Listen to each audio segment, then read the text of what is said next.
छोटे से गांव धनौरा में एक पुराना श्मशान था जो कई सालों से वीरान पड़ा था। लोग वहां दिन में भी जाने से डरते थे क्योंकि कहते थे कि वहां एक औरत की आत्मा भटकती है। गांव में अफवाह थी कि रात के 12 बजे उस श्मशान से एक बच्चे के रोने की आवाज आती है। जो भी उस आवाज की तरफ गया वह या तो पागल हो गया या फिर कभी वापस नहीं लौटा। गांव के बुजुर्ग कहते थे श्मशान में जो बच्चा रोता है वह इंसान नहीं, एक चुड़ैल की चाल है। लेकिन इस बात पर यकीन करना मुश्किल था। वीरू, गांव का सबसे निडर लड़का, इन सब बातों को अंधविश्वास मानता था। उसने अपने दोस्तों से कहा, अगर सच में कोई बच्चा रोता है तो मैं जाकर देखूंगा। उसकी माँ ने बहुत समझाया, बेटा ये मत कर। जो गया वो लौटा नहीं।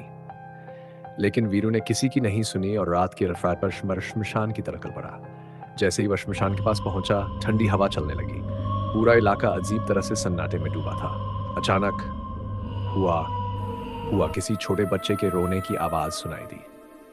वीरू ने टॉर्च जलाकर चारों तरफ देखा।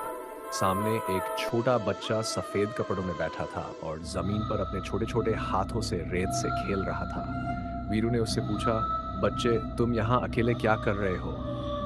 बच्चा धीरे धीरे उसकी तरफ मुड़ा, लेकिन जैसे ही वीरू ने उसका चेहरा देखा, उसकी रूह कांप उठी। बच्चे की आंखें पूरी काली थी और उसके मुंह से खून टपक रहा था। वीरू डर के मारे पीछे हटने लगा, लेकिन तभी बच्चे ने अपनी आवाज बदलकर कहा, रुक जा, तूने मुझे ढूंढा, अब मैं तुझे छोड़ूंगा नहीं। बच्चे की आवाज औरत जैसी हो गई और देखते ही देखते वह एक लंबी काली परछाई में बदलने लगा। श्मशान की राख हवा में उड़ने लगी और चारों तरफ अंधेरा छा गया।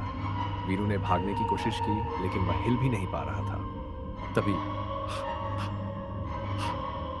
पीछे से एक औरत की डरावनी हंसी गूंजी। वीरू ने सिर घुमाकर देखा।